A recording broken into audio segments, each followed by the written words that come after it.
So on Canvas, I kind of already mentioned, I think last class, that I have that grade with the lowest drop, and I'll do a similar thing for the homeworks next Tuesday, right after that, right? Or maybe even have it ready to go so I can get up late on Monday night after this due date is passed for homework 6, because I will drop your kind of lowest homework. Okay. I also put up under the final exam materials folder this kind of more detailed answer key. So this is like kind of, I worked things out on paper, scanned them, and kind of uploaded those. We'll be going through practice problems 5 today, and definitely finish them, if not today, on Monday. And we kind of keep doing review. And I'll go over those practice problems for 6 as well. But just in case we run out of time, I want to make sure you kind of have everything there. This video from class, I'll get posted as well. So you'll see me being kind of working through all these problems in classes as well, if you want to go back and, figure out, well, why did we do that, do that this way or whatever. So we'll start today with that set of practice problems, practice problems 5. So 5 and 6, practice problems 5 and 6 are going to be those files that you use to kind of study for this final. I think that the homework assignments are good as well. I'll post those as like a practice so you can kind of go back through some of those questions. Even if you've already submit that, kind of like I did for the previous exam, those will still kind of pop up there this afternoon. And then, what else do I want to say here? I think that should cover it. I believe our exam, hopefully I'm getting this time correct, is Wednesday at noon. I believe it's in the syllabus, but we'll be doing it in class, right? So I know some of you haven't had experience, kind of as much experience with in-class exams because of the last year and a half. But we'll be doing the final in class. We'll have 2 hours to do it. Timing shouldn't be an issue. It'll be just about as long as the other 2 exams. So it's going to be somewhere between 25 and 30 questions. Maybe a couple of them at the end, like last time, do some true false. I have some short answers in the practice problems just because it's good to kind of think about how you could work through a short answer question, because there's several multiple choice questions that could be asked of you, and then you're kind of working through all of it at one time. So we'll start out with kind of problem 1 and just kind of keep working through these problems here. So going back quite a ways, we talked about game theory, right? And so we had these normal form games that had 2 players and depicted what their choices were, right? So the way that we solved these games was come up with each player's best response to what the other person's doing, okay? So here, I probably don't have to write this down on a separate sheet of paper. You can probably solve this on here, right? So if I'm thinking about for player 1, what is it optimal for them to do if player 2 decides to set, let's call this prices, right? A high price. Well, if player 1 sets a high price as well, they get 3 million. But if they set a lower price, then end up making 4, right? So that 4 million would be the optimal decision for player 1, given that player 2 is choosing high. What if player 2 was to choose low? What would player 1's best response be? Well, if they choose to also set a high, or if they set a high price when player 2 sets a low price, they get only $1 million. Whereas when player 2 sets a low price, if player 1 chooses to set a low price as well, they'll get 2 million. Well, 2 million is greater than 1 million. So we kind of identified these are player 1's optimal decisions in response to what player 2 is doing. Okay. So we would say here that player 1 has a dominant strategy, because no matter what player 2 chooses, it's always better for player 1 to set that low price. Okay. So we call that a dominant strategy. They're making the same choice regardless of what the other person's doing. We then would go and solve for player 2 what their optimal choice is, depending on what player 1 does. So if player 1 sets kind of a high price, if player 2 sets a high price, they get 5 million. If they set a low price, they're only going to get 4. Right? So for them, 5 million is more than 4, they'll choose to set the high price. If player 1 sets a low price, then for player 2, if they set a high price, they get 3 million. If they set a low price, they get 2 million. Right? So that would be kind of their optimal decision. We've got 2 decisions that are kind of best responding to each other. So that's the definition of what we call a Nash equilibrium. or a less technical term, right? If you end up with two circles or underlines or however you're identifying these best responses in the same box, that's your Nash equilibrium. Right? Now here, players kind of have dominant strategies, right? Player 2, it's also optimal for them to always choose to set the high price, right? But it's a different dominant strategy than player 1, right? Player 1's dominant strategy is to set a low price. Player 2's dominant strategy was to set a high price.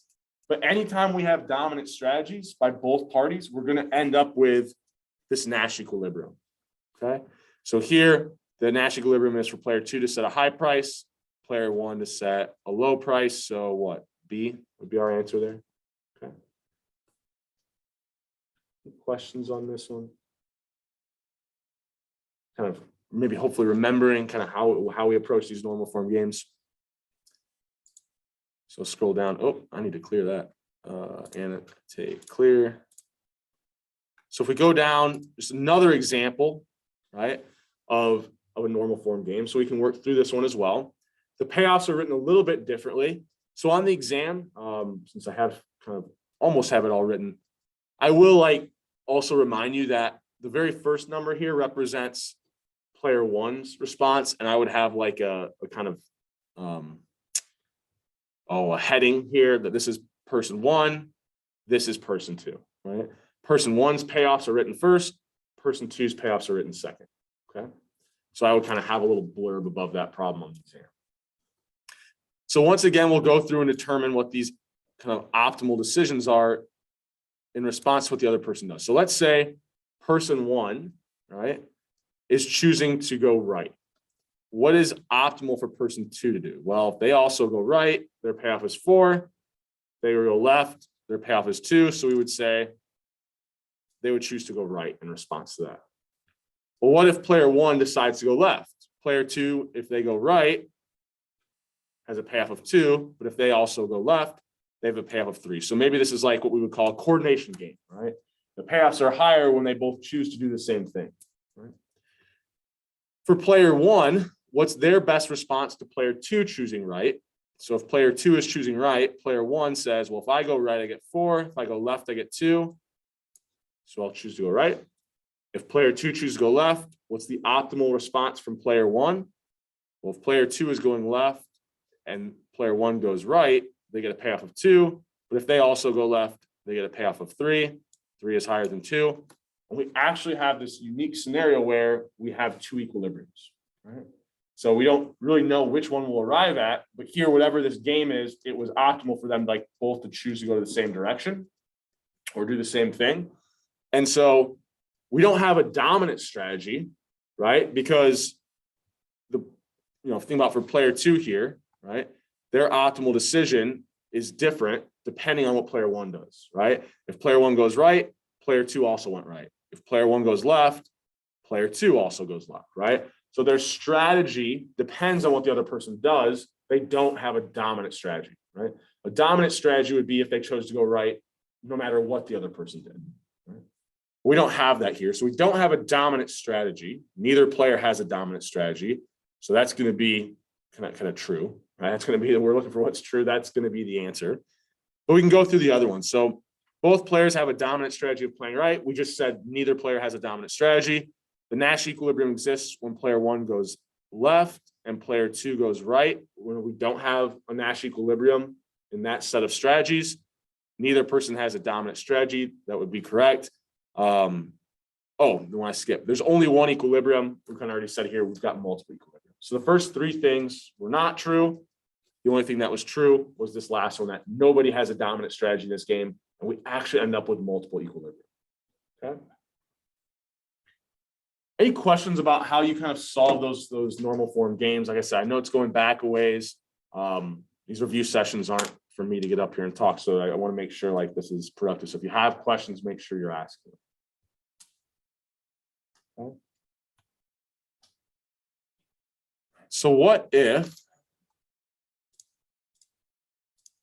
we had, I don't think I have one on here. So I'll add one in because I think this is valuable to go through. So let's go back, and I think I used a similar example because this is a relevant kind of extensive form game. So let's say we've got firm one up here. And they're choosing to do two things. Let me see if I can, which one's down? So firm one is deciding to do one of two things, right? They can either set a high price or a low price, right? After they make that decision, firm two is going to choose to do one of two things. Right? They're either going to enter the market or stay out of the market. Right? So firm two makes their choice second, right? And has the same decision, right? Either way, enter or stay out. So let's say firm one sets a high price. Firm two, if they enter, right?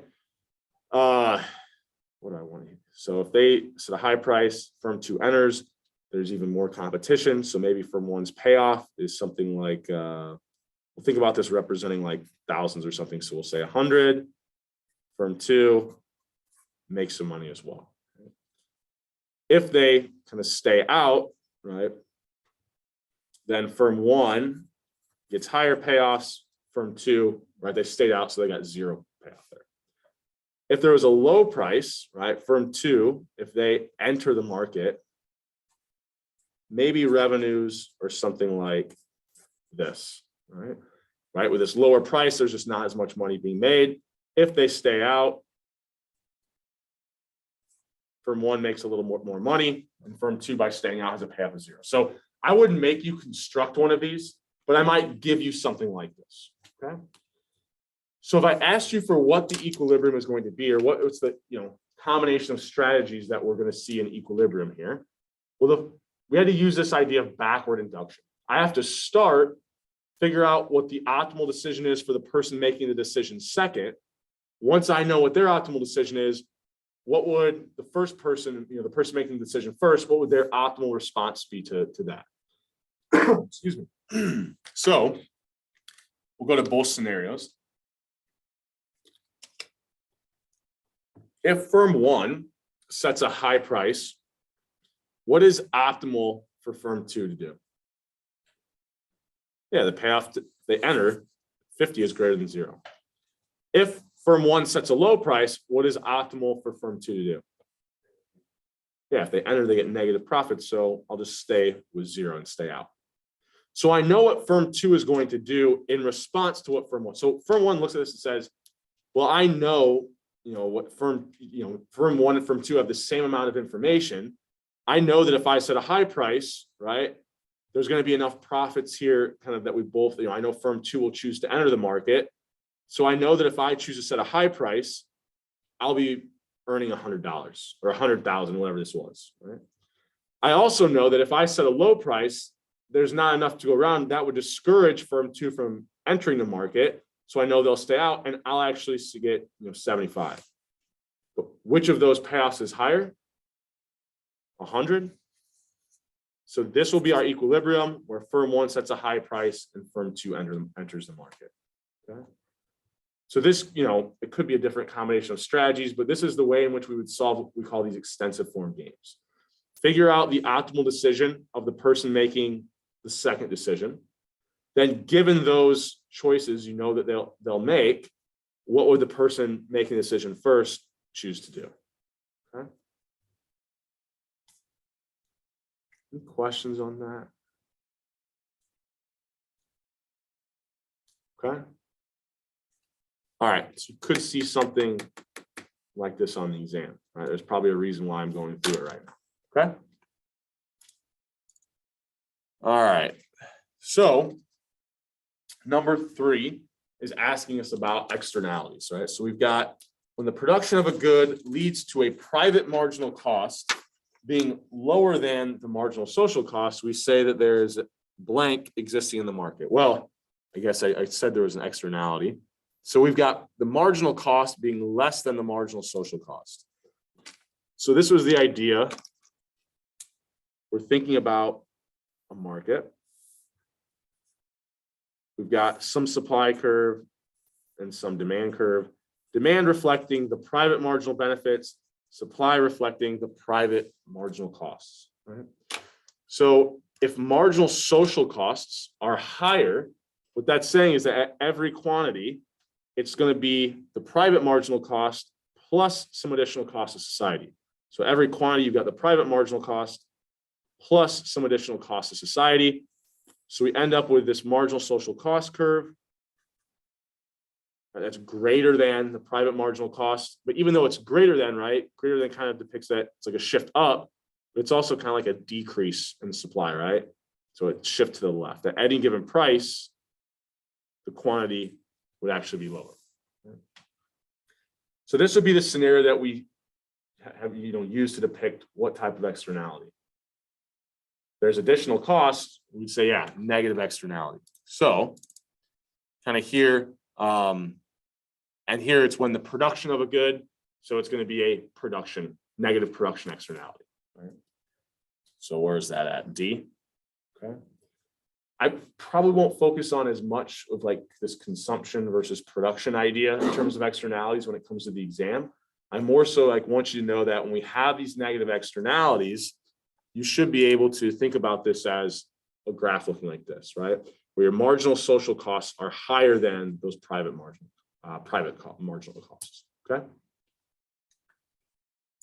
Let's see, what's the next one? So which one did you say the sorry? Yeah, so, right, we said that it's basically the difference between these is going to be your external cost, right? So there's this additional cost, which represents a negative externality. And because the problem kind of specified when the production of a good leads to this scenario, you're going to have a negative production externality. Like I said, I won't focus as much on this idea of consumption versus production externalities on the exam. More so like the idea if there's a positive or a negative externality here. So we've got this negative externality. I'll kind of ask a couple more questions here that aren't on the exam, right? I'll kind of point some things out. Let's say one thing that we know is going to be true is that the quantity that would be socially efficient is going to be less than the quantity that we would see the market arrive at, right? The market is just going to arrive at the quantity where supply is equal to demand. So that's going to tell us that when we have negative externalities, we actually have too much of the good being produced, or at least more than society would find optimal. From this additional production, right, we're going to have that for every additional unit here that's produced, we end up with some deadweight loss. Okay? So the deadweight loss is going to be kind of this area under the marginal social cost curve, but above my demand curve. Right? This reflects for all the quantities in this range to society, the costs are greater than the benefits here. So this is just like eating into surplus, right? The costs are greater than the benefits when we let the free market arrive at that higher quantity, okay? So we have a deadweight loss that exists, right? We also could determine what the value of this external cost is if we were given some numbers here. So probably the easiest way to do this is if you have values for the intercept, wherever these start, let's say this started at 20 and this started at 15. What would the value of that externality be? Well, it's just the difference between my private marginal costs and my social costs at the same quantity.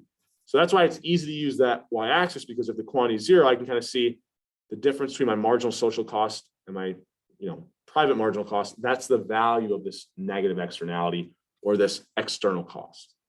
Now I can also do that any quantity. So maybe like instead, I told you, I don't know, this is 22 and this was 27. So at that same quantity, the difference between my supply and my marginal social cost would still be 5, right?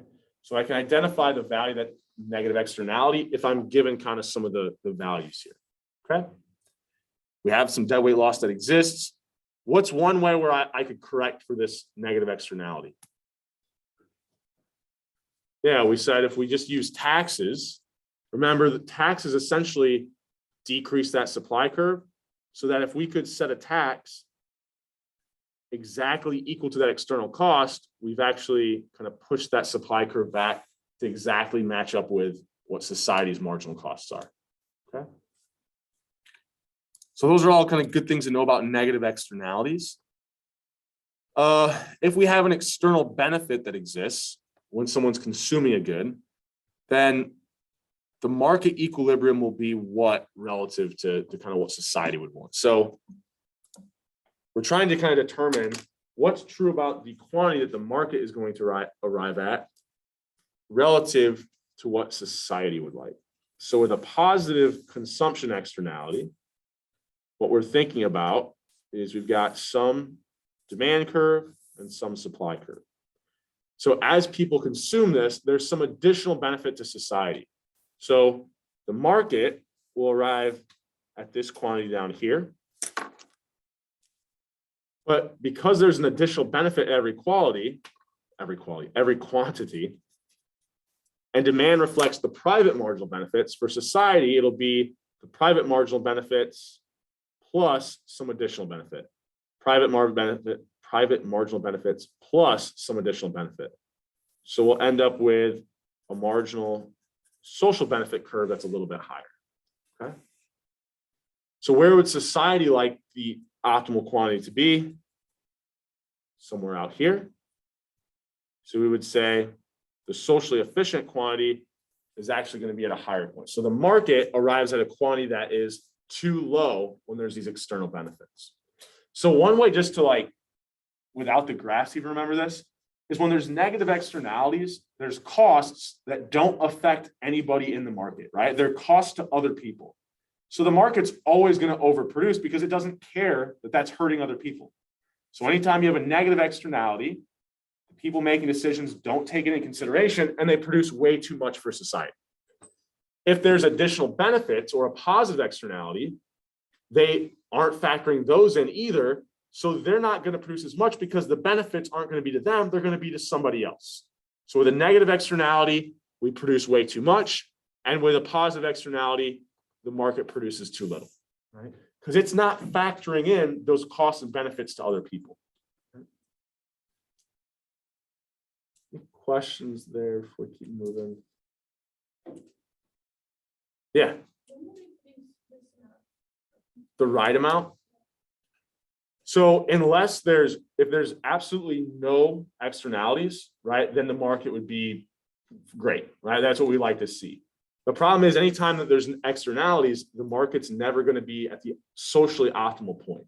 Unless, right, if we know these externalities exist, we can use some tools, or the government can use some tools, which we said earlier.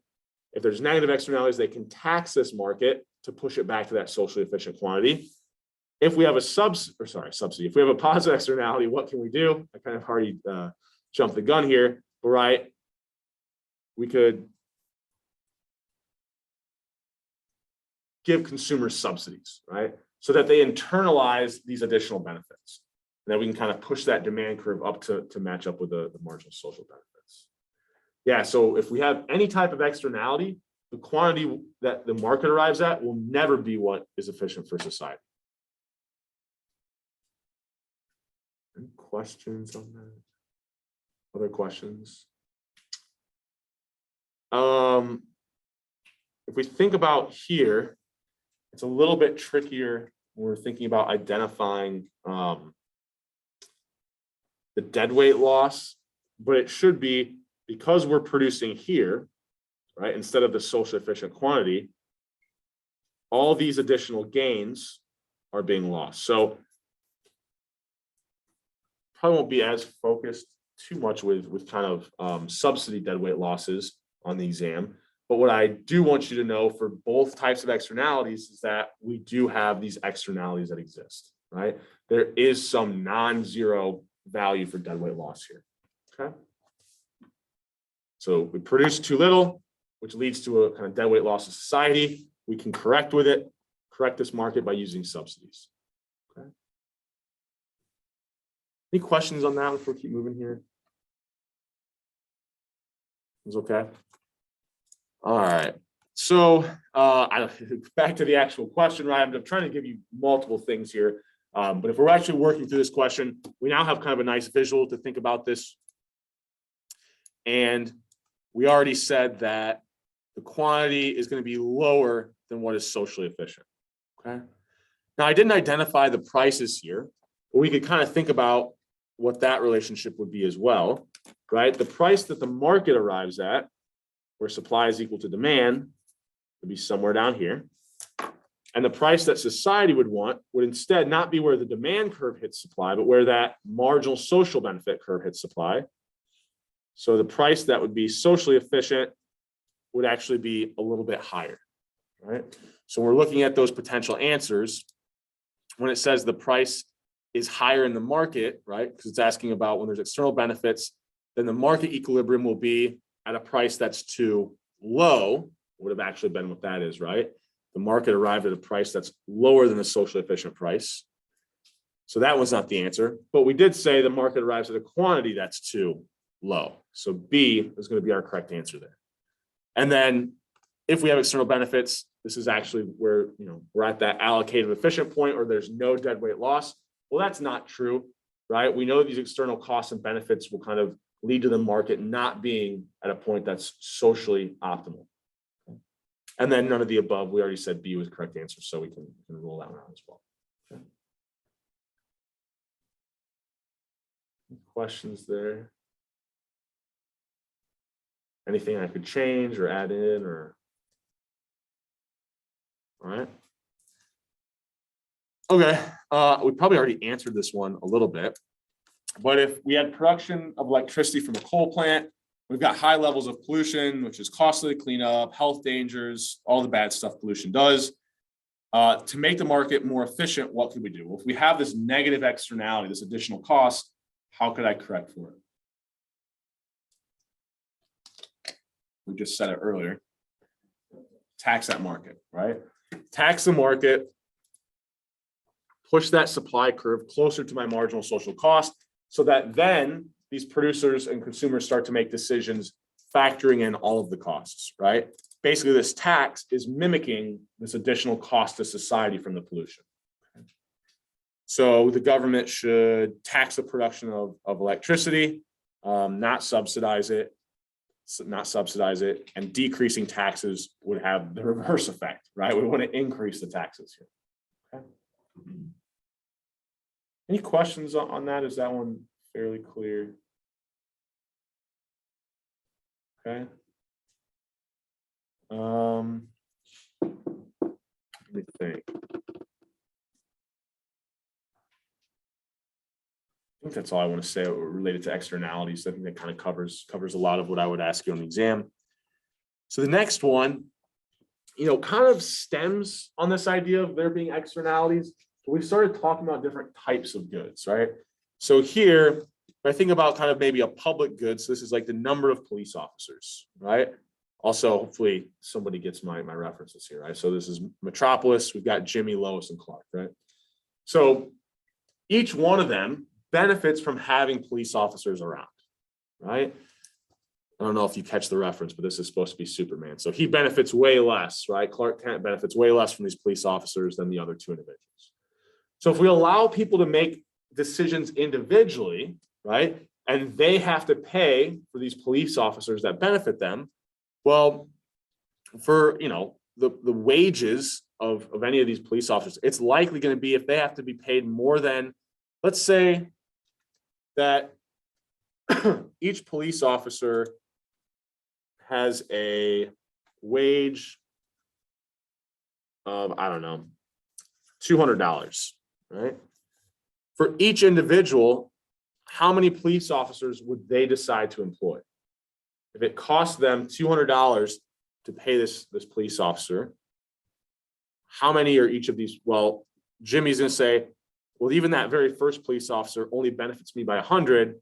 That's way less than the cost. So I'm not going to pay for that police officer.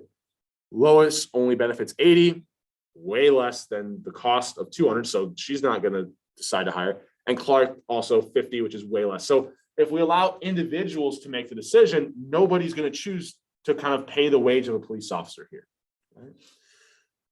So, oh, I did get the right value right. So what we're going to try to do is say, well, look, we know we need to come together as a society, right? We all benefit from having these police officers, but no one of us want to pay for it, right? So it's this idea it's a public good. Once that police officer has a wage and is paid to have this job, it benefits everybody in this town. So we would go through and say, for these different numbers of police officers, what's the total benefit to this 3-person society, right? Well, all we're going to do is add up the marginal benefits of all the individuals in our society. So you kind of think about it here. I'm actually just going to put this on the Word document. On the exam, like I could like create my own column right next to this and calculate my marginal social benefit, which is just adding up the marginal benefit of everybody in this city. This is a 3-person city where I had to simplify this a little bit to make the math easier. We add this up. So 100 plus 80 plus 50 would be what? 230. 45 plus 75 is 120 plus 90 is 210. 40 plus 70 is what? 110 plus 80 is 190. Keep going down. So we got 70, 170. And then that's the one that we wanted, right? The marginal social benefit of that 4th police officer is going to be 170. All right. So we're just adding up the marginal benefits of every person in that society. Okay. Any questions on that? Shouldn't be too tough there. Well, then the next problem says, well, what if you had to pay these police officers $200 an hour? Like that's their wage, or that's the price of a police officer. How many would be efficient for this city? Well, we already said that if we allow individuals to make the decision, how many police officers will we see? 0, right? But for society, they're going to continue to hire police officers as long as the marginal social benefit is greater than this wage or kind of the cost, right? So our wage or our cost of this public good is $200 for each unit we want. So here, that first police officer has a marginal benefit of 230. So we hire them as a society, right? The government or whatever. For that second police officer, 210, it's higher than the cost. So we're still net positive benefit by hiring them. So we hire the second officer. The third officer only provides us an additional benefit of 190, but we pay 200. Well, the cost would be greater than the benefits there. We choose not to hire the officer. And then because we know marginal benefits are declining, we really don't have to kind of keep going. Once we reach a quantity where we say it's no longer optimal for society to consume this quantity, every quantity higher than that would also not be optimal, right? Because marginal benefits are declining. So kind of 2 would be the optimal number of police officers there based off of those marginal social benefit column that we created, okay? Any questions there before we keep moving? Okay. All right, so I've got some actual kind of values here. I think that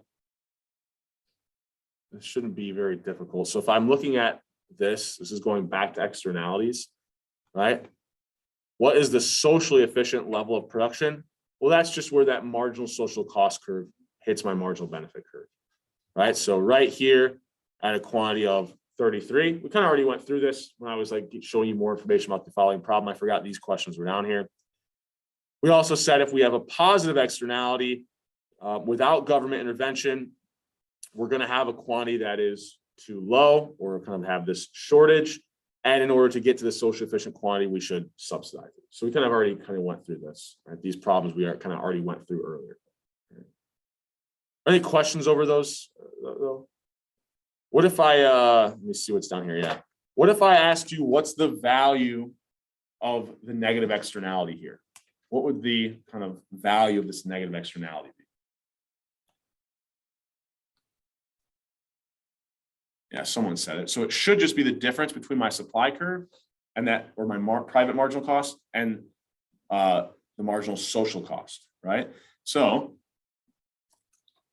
at that quantity of 33, I can see that the marginal cost to the individuals involved in this market is $12, but that the social cost is 22. So the difference between those, that just reflects the kind of value of this additional cost, right? So this negative externality would be this additional cost of $10. Okay, so not only could I think about how could I fix this, I could do it with taxes. The optimal tax there would be to set it exactly equal to that external cost of $10. Okay. Any questions over either of those? I know I went through them kind of quick, but we kind of already covered that earlier. Okay with this? Okay. So once someone hunts, so this is where we're talking about different types of goods. So if someone hunts an animal, it's no longer available for consumption for anybody else, right? Like once you shoot the animal, no one else can, right? It's gone, right? You can't, no one else can do that. But if hunting is unregulated, then anybody, like if we had no regulation on hunting deer, right? Then anybody could do it, right? So we would say that hunting for animals, if it was unregulated, would be which of the following, right? And whatever those two different kind of qualities are, it leads to it being a common resource, right? Well, an unregulated kind of hunting market, right? We said once someone, consumes that deer, nobody else can, right? So that would be the definition of a good being rival, right? And then anybody can go out and hunt if it's unregulated. So we would say naturally hunting would be non-excludable. You can't prevent people from going out and hunting unless you create laws, right? So it's rival and non-excludable, which is the two traits of what we said common resources have. Okay.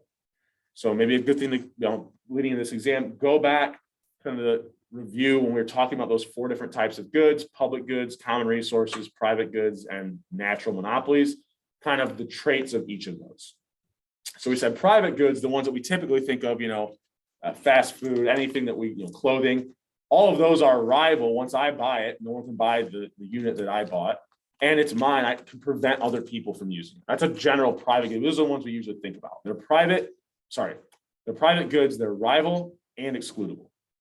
We said common resources are ones that, yeah, they're still rival, right? But anybody can use this good, so it's non-excludable.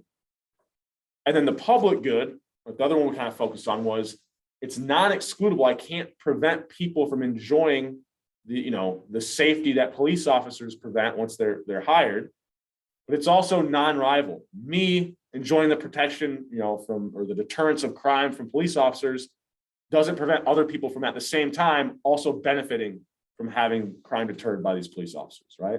So public goods, we said, were non-rival and non-excludable. Okay.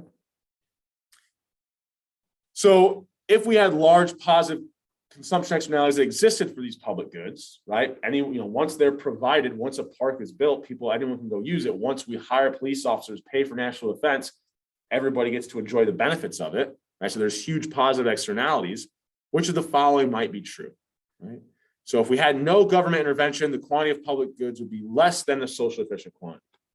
Well, one thing we said earlier with positive externalities is we said the free market is always going to be at a lower quantity than what's socially optimal. So this one doesn't make sense, right? If there's positive externalities, we're actually going to be at a quantity that is too low. Right? Oh, wait, that one must make sense. That is true, right? Sorry, we're looking for which one's not true. So A is true. So that's not the answer. Right? Public goods often experience the free rider problem. So this is one thing that I kind of briefly mentioned. I probably wouldn't focus as much on writing your exam, but the idea was that once a public good is out there, right, everybody can use it. So it's always kind of, if I can not pay for it, that's always beneficial, right? I want to avoid paying taxes, but I'm still going to go out on the roads that the tax is paid for, right? So we have a free rider problem that exists. So that's true. Public goods reach the socially efficient quantity without government intervention? Almost never, right? If we don't have some centralizing body, similar to up here, no one person is going to buy this public good. It takes some organization of like a government or something to identify, well, adding up these people's benefits, it'd be the optimal for society to actually have some of this public good, police officers, but no one person will make that decision on their own, right? So public goods don't reach that socially efficient quantity without some type of government intervention. This is one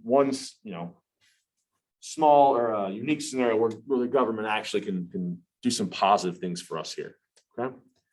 And then some public goods can become common resources when they're overused or congested. So the idea here was we said common resources are rival, but they're non-excludable, right? So can public goods become common resources? Well, if they get used enough, right, then they do become rival. So if we had like, think about police officers, if they get used enough or they have to deal with enough crime, well, now a police officer dealing with my crime prevents them from dealing with someone else's. So if you get too much of a use of this public good, it can actually make it rival. This is the idea of a, uncongested, highway, right? Driving on 31, right? Well, that's non-excludable and non-rival, but once it becomes congested, once it becomes overused, right? Now I can't use it at the speed that I want, or whatever, I guess you could still use it, but not at the speed that you want. And so it now becomes kind of rival. Still not excludable, people can still use it, but there's so many people using it that it starts to become rival, right? I can't get the total benefit I was when it was uncongested. So that won't be true as well. So the only one that wasn't true there was C, okay? We don't get to that socially efficient quantity unless there's some sort of, agreement made or a government can kind of coordinate these actions. And then I kind of already led into this one, right? A congested highway is which of the following? Public highway. Well, congested makes it rival. It's not excludable. So we would say it's a common resource. What if I had a congested toll road? What would that be? So if it's congested, that means it would be rival. And if it's a toll road, it is excludable, right? So that would actually turn it into a private good. Okay. Any other questions on that one for you? Keep moving here. So I've got one more example here as the short answer. I think I might save this one for Monday, so we get a little bit of normal form games both days. I'll then kind of work through some of the practice problems on practice problem 6. We should be able to get through most of them. If I don't get through all of them, I'll probably film like a short little video after classes on Monday afternoon and kind of get that up so you have me kind of working through every one of these problems. Okay. So when you're going through these problems, one thing I would suggest as you're kind of studying for this exam, make sure you can answer the question, but also think about other questions that could be asked that are related to that, right? Or try to, for each one of these, just like I was as we were working through this, try to think about the graphs that you would draw to go with them, right? Now it's not so much true for the game theory stuff, but think about kind of how could you draw these graphs out that are related to these externalities, public goods, things like that, okay? And then we'll go over more labor market stuff on Monday, okay? Any other questions for me? So I have one more thing that I'm going to ask you guys to do here, but any questions for me before we kind of wrap things up? All right, so I'm sure you hate getting inundated with the emails as well. And I've been getting them every day about you guys doing student evaluations, right? So I would greatly appreciate it. As you're kind of on your way out or kind of later in the day, you can do it from your phone. If you could get on and kind of fill those evaluations out, helps me out, helps out the business college, even if it's bad things, it lets me know what I can kind of improve upon, things that you maybe liked. And it really is kind of something that helps out the business college as well. So you could please try to do that today, even as you're sitting here. That next 5-6 minutes, we should have class. If you could get on and do that, or sometime later today or before Monday, I would greatly appreciate it. Also, just out of morbid curiosity, if you don't mind on the way out, writing your name down on this piece of paper. I want to see kind of how exam grades are correlated with people who show up for the reviews and actually use that for my stats class. So if you don't mind, kind of do that on your way out. Other than that, have a great weekend. I'll see you guys on Monday, and our exam will be in class Wednesday at noon.